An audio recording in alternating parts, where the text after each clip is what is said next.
Good morning everyone. Basa tayo nating History of the Filipino People book by Agoncillo and Guerrero. Nasa part 2 na tayo, Before the Conquest. Today is November 9, 2022. Start na tayo dito sa relation with China, karugtong kahapon. Basa. Relations with China. From its county records that have come down to the present, it is known that the Philippines had some commercial relations with the neighboring countries, particularly with China. Trade relations with the latter started in the 9th century, when some Arab traders who were barred from the central China coast found an alternative route starting from Malacca and passing through Borneo, the Philippines, and Taiwan. Goods from Southeast Asia and the Western world were carried by the Arab traders to the Philippines through the southern route. Philippines goods, on the other hand, were brought by Arab ships to the Chinese mainland through the port of Canton. During the rule of the Song Dynasty in China, Chinese goods began to flow in a continuous stream into the Philippines. Chinese colonies were founded in the coastal towns of the archipelago during the Ming period, 1368 to 1644.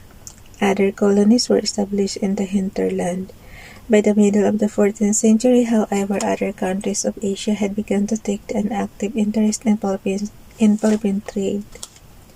Cambodia and Champa in Indochina traded their porcelain products of Philippine wares. A little later, Annam, Siam, and Tonkin also began to trade with the Philippines, so keen as the competition that from 20% to 40% of the total trade with the southern Philippines was non-Chinese. Keen commercial rivalry lasted up to the Japanese or Majapahit period, 1377 to 1478.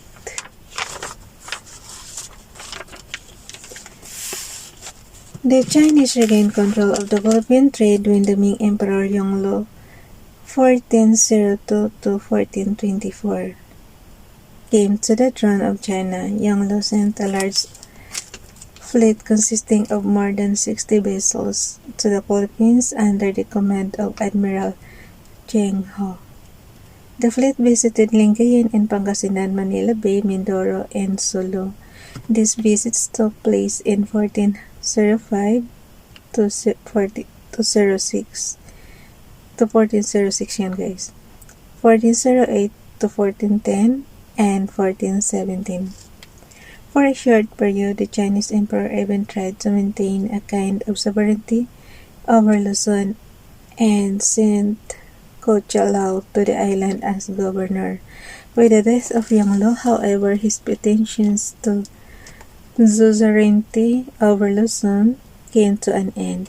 In the 15th century, when Islam began to spread to the southern Philippines, the Indochina trade suffered a setback, and the Chinese traders, pressed back by the Muslims, sought new trading routes to those parts of the Philippines where Islam had not yet gained a foothold.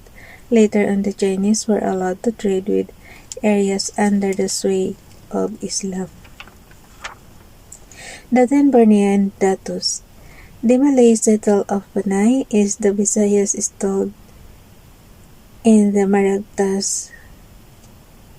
The Malay settlement of Panay in the Visayas is told in the Maragtas, which is legendary or at least semi-historical, in the 13th century, about the time that Sulu was undergoing a transformation.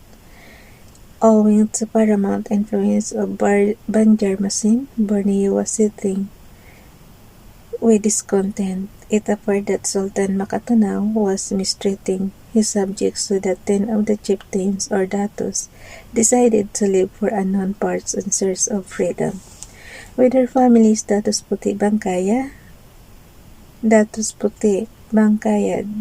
Dumalugtog, Sumakwel, Lubay, Paibarong, Dumangsel, Balinsusa, Paduhinog, and the Mangsol secretly sailed in their balangays without any definite destination.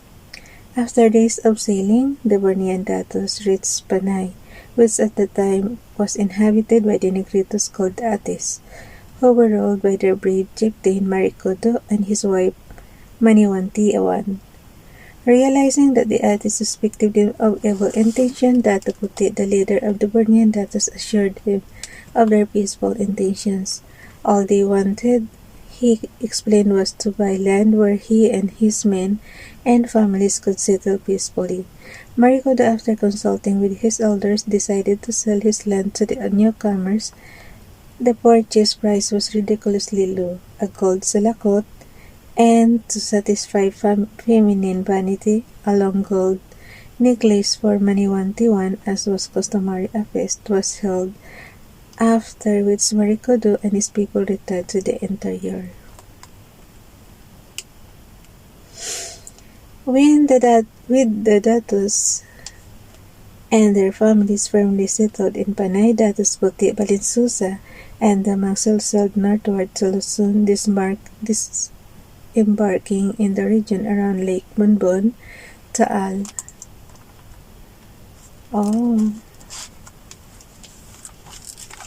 The fertility of the soil led the Mangsel and Balinsusa to find a settlement there, while Puti, satisfied that his men were leading peacefully lives, returned to Borneo.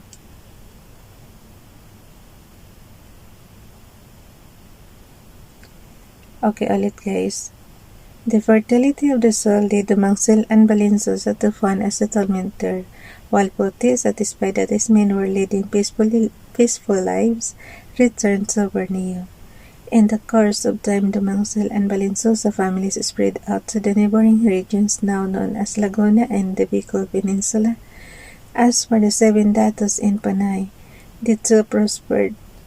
They divided the island into the 3 districts: Hantik, now Antique,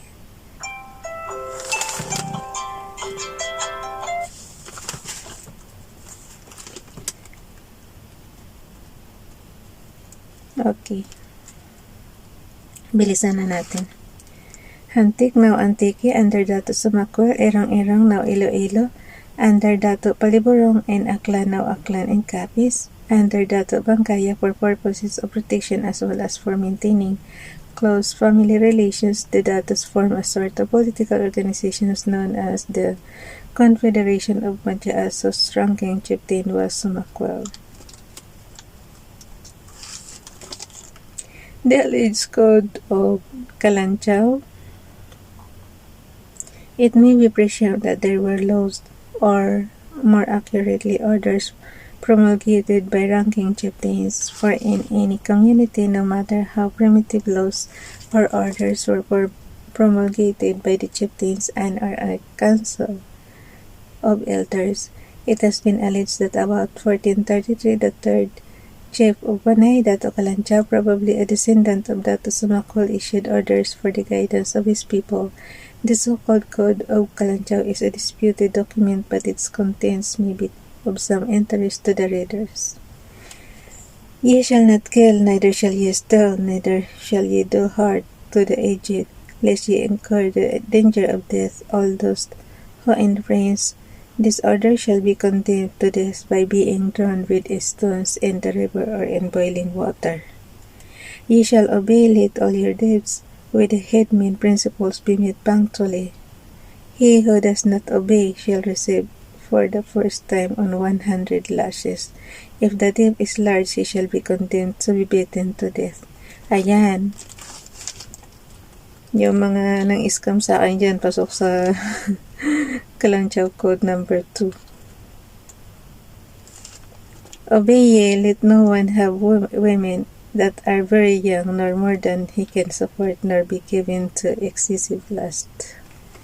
Number 3 guys, obey ye, let no one have women that are very young, nor more than he can support, nor be given to excessive lust.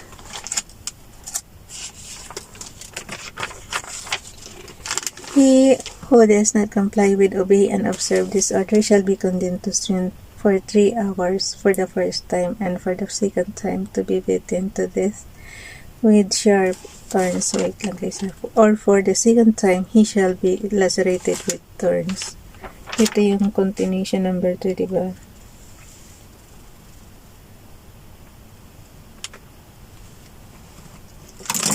Code of Kalantiyaw number 4.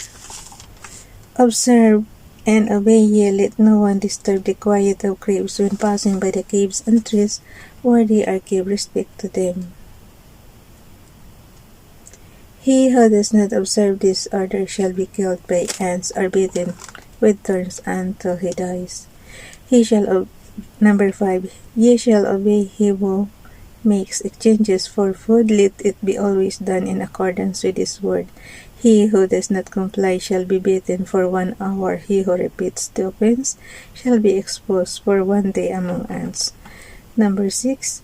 Ye shall be obliged to revere sites that are held in respect, such as those of trees of recognized worth and other sites. He who fails to comply shall pay with 1 month's work in gold or in honey.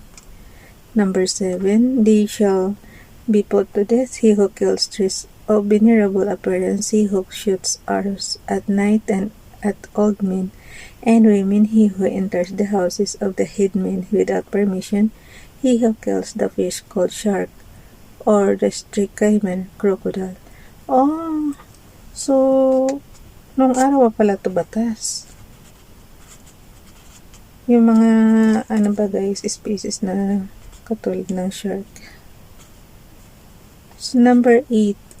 Slavery for a certain period of time shall be suffered by those who stole away the women of the headmen by him. Ulitin niyo yung number 7, guys. Ayan, They shall be put to death he who kills trees of venerable appearance.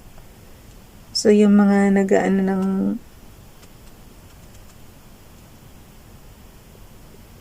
he who shoots arrows at night at old men and women, he who enters the houses of the headmen without permission, he who kills the fish called shark, or the strict cayman, crocodile. Dito na tayo sa number 8. Basa. Slavery for a certain period of time shall be suffered by those who steal away the women of the headman by him who keeps ill-tempered dogs that bite the headman by him who burns the clothes of another. Number 9. It shall be an obligation, let every mother teach matters pertaining in law secretly to her daughters and prepare them to for womanhood.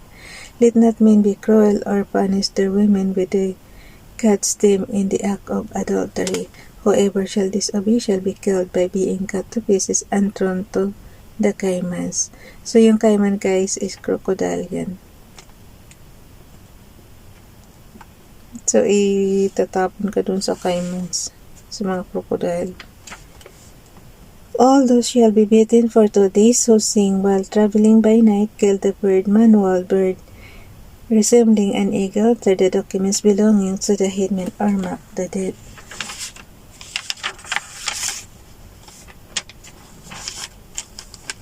Tapusin lang natin yung Code of Kalantiyaw, ha. Number 11. They shall be burned those who by their strength or cunning have mocked at an escape punishment, or who have killed young boys or tried to steal away the women of agorangs. Old men, ibig sabihin ng agorangs. They shall be drawn all those slaves who interfere with their superiors or their owners or masters, all those who abuse themselves through their lust, those who destroy their anitos idols by breaking them or throwing them down. Number 13. All those shall be exposed to the ants of half a day who kill black cats during a new moon. Who kill black cats during a new moon, or stole anything from the chiefs and agorangs, however small it be. Number 14. Those shall Those shall be made slaves for life who have beautiful daughters and deny them to the sons of Jews and with bad faith hide them away. Those shall be beaten who eat the deceased flesh of the beast which they hold in respect, or the herbs which they consider good, who would try to kill the young of Manuel or the white monkey. The young of Manaol pala, sorry guys. The young of Manaol or the white monkey. So white monkey siya.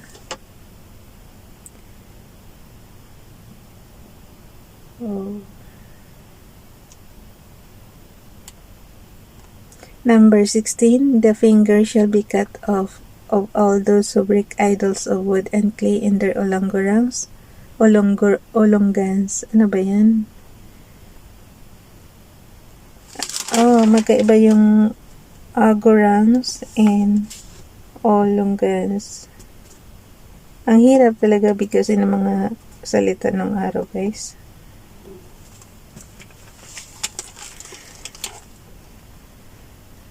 Okay, ulit. Number 16. The finger shall be cut off of all those who break idols of wood and clay in their olongans, probably shrines and temples of those who destroy the daggers of the katalonas, priest or priestess. So, katalonas is priest. For killing pigs or break the drinking jars of the latter. Those shall be killed who profane sites where idols are... number 17, guys. Those shall be killed who profane sites where idols are kept and sites where are buried the sacred things of the devatas and hitmen. He who performs his necessities in those places shall be burned. Ang lulupit na mga parusa. Number 18. Those who do not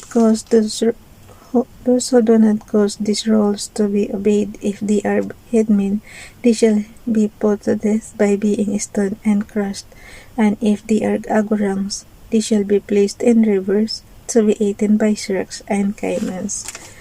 So, sabi ko sa inyo, pag caymans is crocodile yan, so yung crocodile, nangangain din ng tao yan.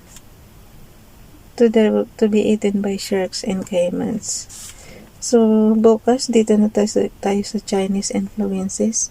Bye everyone. God bless.